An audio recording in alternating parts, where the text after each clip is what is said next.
Hello MPPNs, how are you? Hope you're fine. We have covered our first and second chapter, right? Now we are moving to the third chapter. What is that? It is separation of substances. Alright, let me introduce this chapter to you. In daily life, we use a variety of materials such as air, milk, fruits and grains which contain more than one substance. Air is a mixture of various gases such as nitrogen, oxygen, etc. Right? Air is a mixture of gases such as nitrogen, oxygen, etc. We use these materials as such. But we separate the components of some materials before use. For example, we remove husk from the grains and mud from muddy water before use, right? When you take grains, right, then you will remove the husk first, then you will take the grains for use. And likewise in muddy water, you will not drink the muddy water as it is. You will not drink the muddy water as it is. You will first clean the water, separate the mud, then boil it till pure. When the water becomes pure, then only you will drink, right? Okay. Let us see why and how these processes go on. In this chapter, we are dealing with, we will deal with these many topics. See the first one, pure substances and mixtures. Second, types of mixtures. Third, need for separating components of a mixture. Then physical methods of separation. Then combination of various methods. Then make your own water filtration plant. These many topics, this one, need for physical methods of separation is a very long topic, and this whole chapter is a little bit lengthy. So I have compressed this chapter into 3 parts. Alright, in the first part, means in this video, we are going to deal with these 3 topics, 3.1, 3.2 and 3.3. Then in the next video, we are going to deal with 3.4. Then the third video, we are going to study the third part, that is combination of various methods and make your own water filtration plant. Alright, okay, let's move ahead to this chapter. The first topic is pure substances and mixtures. Pure substances and mixtures. A substance which is made up of the same kind of molecules is called a pure substance. A pure substance means it is made up of a similar kind of material. Okay, if it is a gold, see here is a picture of gold. In this we can't mix bronze and we can't say that it is a gold. Gold means it is the same kind of gold molecules. It is made up of the same kind of molecules. And if we see in the case of bronze and silver, all those are made with the same components, right? So they can be called as a pure substance. It has definite characteristic properties. All elements and compounds are pure substances. See, all elements and compounds are pure substances. Okay, so what are elements? Elements are the atoms of the same kind. Just note it down, the definition of elements. Elements are the atoms of same kind. And what are compounds? They are the group of similar elements. Okay, so all elements and compounds are pure substances. As I told in the definition only, you are very much clear that in elements, elements are atoms of similar kind, right? So as I told you, the definition of pure substance, it just satisfies the definition. Then compounds are group of elements. Since elements are pure substance, then the group of elements must be pure substance, right? Okay, now let us see the examples. For example, iron, copper, sugar, salt, water, oxygen, carbon dioxide, etc. are pure substances, right?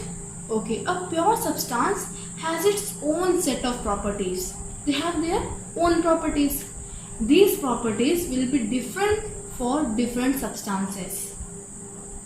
Okay, though they are pure substances, but their properties vary from each other. It is not necessary that the properties of iron may be of the sugar also, right?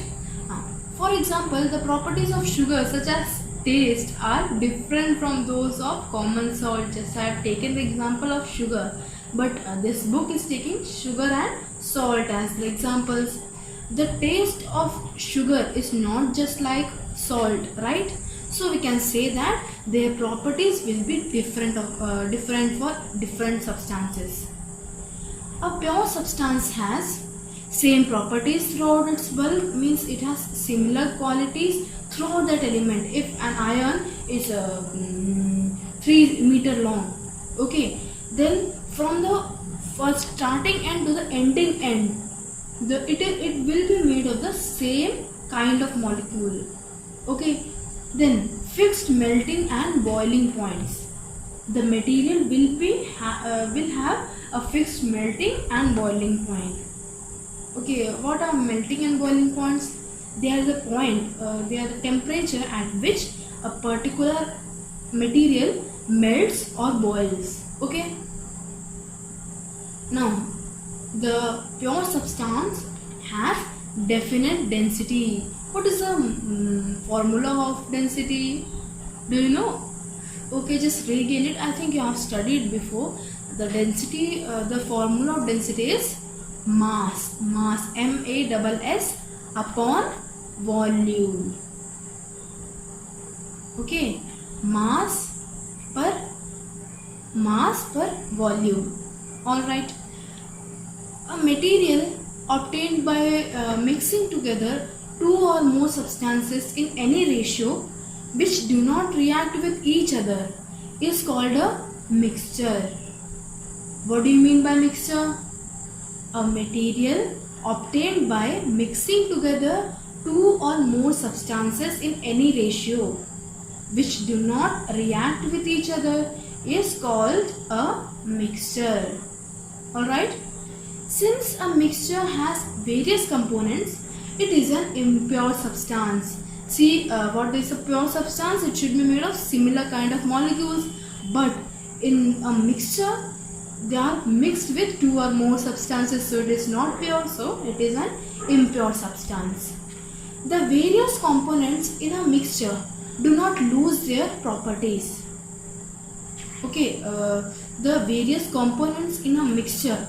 In a mixture there are various components and they do not lose their properties. If a mixture is made up of iron, copper, bronze and silver, okay, just imagine, then those components, that is iron and copper, it will show their own properties. They will not mix with each other and lose their properties. For example, see, sharbat. Have you drunk sharbat? It's very tasty. Sharbat is a mixture of sugar and water. Okay, this we usually drink in summer season, that is in this season, May, June, July. Okay, sharbat is a mixture of sugar and water. Sweetness of sugar and fluidity of water are present in sharbat. Right? Have you noticed it? Though sharbat is made of sugar and water, but the properties of sugar and the properties of water are conserved. They show their own properties. Okay. Now let us study the different types of mixtures. Mixtures are classified according to how well mixed they are.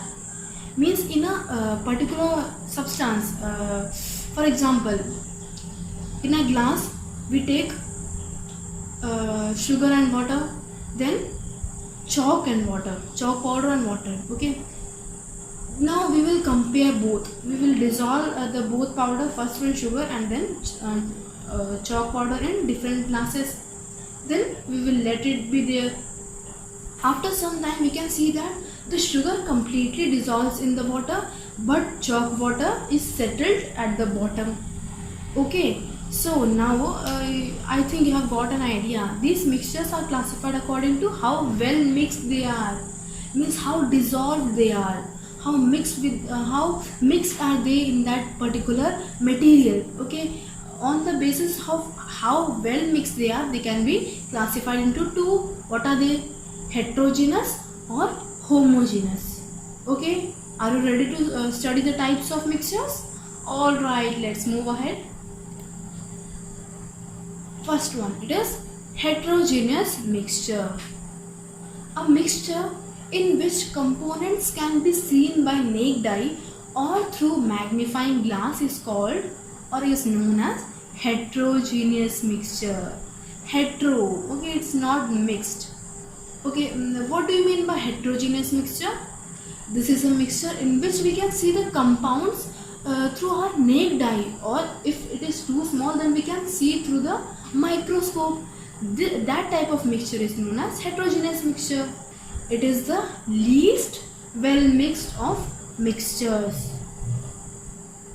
The particles that make up the mixture are large enough to be seen.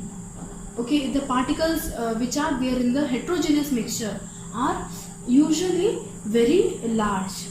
For this reason, they are easy to recognize and to separate from the mixture, right?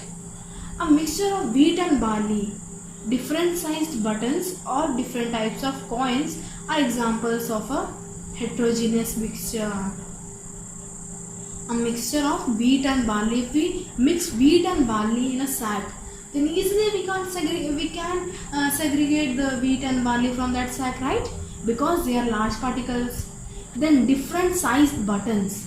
If we put different sized buttons in a box, then it is very easy for us to just separate the large ones and the smaller ones, or we can separate on the basis of their color.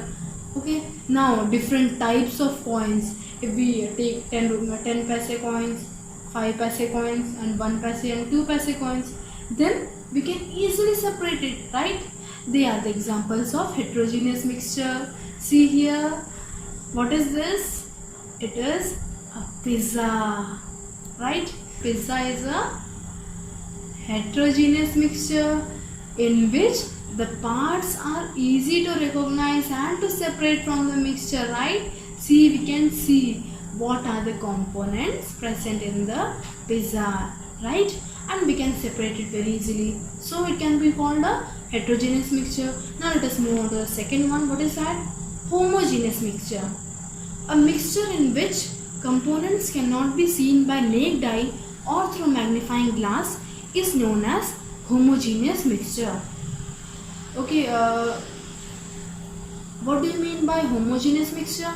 A mixture in which components cannot be seen by naked eye or through the magnifying glass. We can't see the particles inside that mixture with our naked eye and also with the help of microscope. That type of mixture is known as homogeneous mixture. For example, sugar solution, as I told you in the beginning, when we dissolve sugar in the water, then it dissolves completely in it, right? Then soda water, it is a mixture of carbon dioxide and water. Okay, then air is a mixture of gases, but it is a homogeneous mixture. Why? We can't see the different particles of air. Air contains oxygen, nitrogen, carbon dioxide, water vapors and many more, but we can't see any one of them. Have you seen oxygen? Have you seen nitrogen? Never. So air can be called a homogeneous mixture. Then stainless steel, it is also a collaboration or a mixture of steel and iron. Okay. Then homogeneous mixtures appear as if they contain only one substance. In fact, they contain several substances. See here, they are the examples of homogeneous. Though homogeneous mixture appear as if they contain only one substance, when we see homogeneous mixture, we will just tell it consists only one substance. If we see sugar and water, okay, then we may see only sugar is there, but sugar is also made of different kinds of substances, right? Okay, see the examples. First one, sugar. Next, tea. While seeing the tea powder, tea leaves, no, just we tell it is only same kind, not any mixture is there, but there is. Okay, see here, water. By seeing the water, we just say, oh, it is made up of only one substance, but it is not like this. Okay, then milk and tea. If we in the morning, if your mama gives you tea, then by looking at the tea, do you will say like tea is only made up of only one substance. By putting sugar, we can get tea. No, by putting milk, tea powder, then sugar, water. There are many constituents which are needed to prepare a tea, right? But in the appearance, we can see only one substance. Okay, that is the speciality of homogeneous mixture. They appear as if they contain only one substance. Alright. Homogeneous mixture is also an impure substance. Since homogeneous mixture looks like as if it is made up of same kind. Okay, just now I told you by looking at the tea. Okay, a cup of tea, then you might feel that it is made up of only one constituent, so it is a pure substance, but it is not so. Homogeneous mixture is also an impure substance. Properties of an impure substance differ from that of the pure substance. Okay, they differ. That is, impure substance is very different from pure substance. For example, pure water boils at 100 degrees centigrade. If some common salt is mixed in it, the resulting solution boils at a higher temperature. The pure water means it is a pure substance, it boils at 100 degrees Celsius. But if we put common salt, then it will become a mixture, right? When we heat it, its boiling point will be higher than this temperature. So we can say that the properties of impure substances differ from that of pure substance. Okay, now see, have a look at this table. It shows components of some mixtures. Okay, see, first one, brass. What is the state of brass? That is, it is solid form. It is found in solid form, and it is a mixture of copper and zinc. Next, soil. It is in solid form, and it is a mixture of sand, clay, salts, remains of plant and animals. But while seeing soil, do you feel they are the mixture of these many things? You just see that it is made up of only one kind, right? Okay, now next, it is gunpowder. It is also found in solid form. Then it is made up of sulfur, niter and coal. Then milk. It is found in the liquid form. It is a mixture of water, sugar, fat, proteins, minerals. Then soda water, it is in liquid form. It is a mixture of carbon dioxide, gas and water. Rest you can see, right? Okay, let's move ahead to the next topic. What is that? Need for separating components of a mixture. Need for separating components of a mixture. Why there is a need for separating components of a mixture? Let us see. A study of the properties and methods of separation of some of the mixtures is very important for us. We have to separate the constituents of mixtures for different reasons, some of which are as follows. Let us see the reasons why there is a need for separating components of a mixture. First one, to remove undesirable components. There may be some undesirable or unwanted components in that mixture, so there is a need of separating the components of the mixture, right? See, in case of river and canal water, we remove its undesirable constituents such as minute dust particles and germs because we want to have clean water. We do not mind if some water goes with the impurities, but we do not want any impurities to remain in water, right? So here you can see that water is a mixture, right? Okay, here it is saying about muddy water or dirty water. Dirty water is a mixture, and For cleaning that water, we should separate some components, right? So there is a need to separate the muddy water because we need clean water. Then second, what is the need? To get a pure substance. We need to separate components of a mixture to get a pure substance. In the pharmaceutical industry, it is very important to remove all harmful impurities from the substances to be used as medicine, right? In the laboratory, it is very important to remove all impurities from chemicals.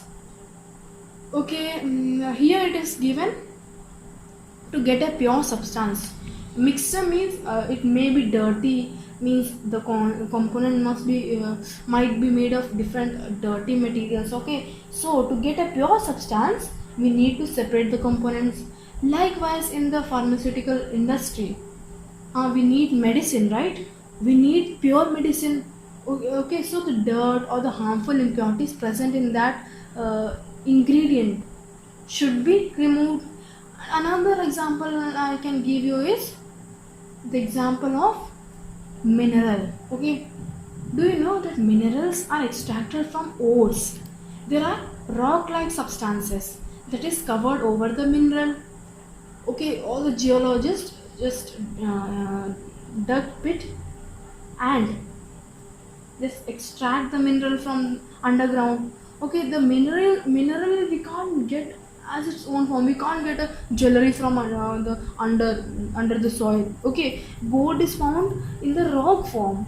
So to get a pure gold, to get pure substance, we must separate the components of that particular ore. We should separate the impurities from the ore, then we get a pure substance, that is gold. Okay, now let's move to the next need.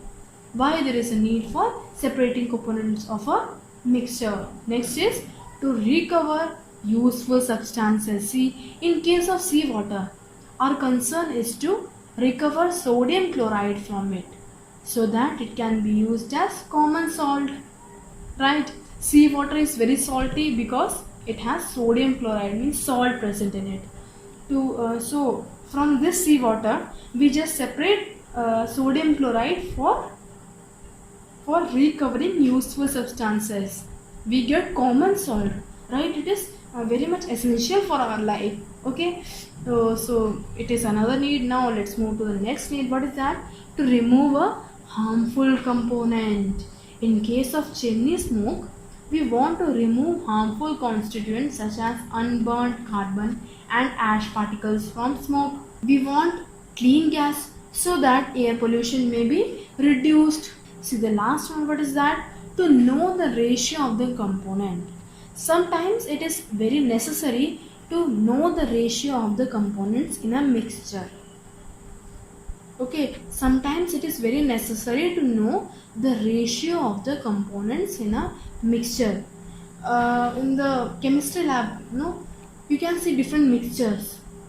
There we perform many experiments and all. So for that, we must need a particular quantity.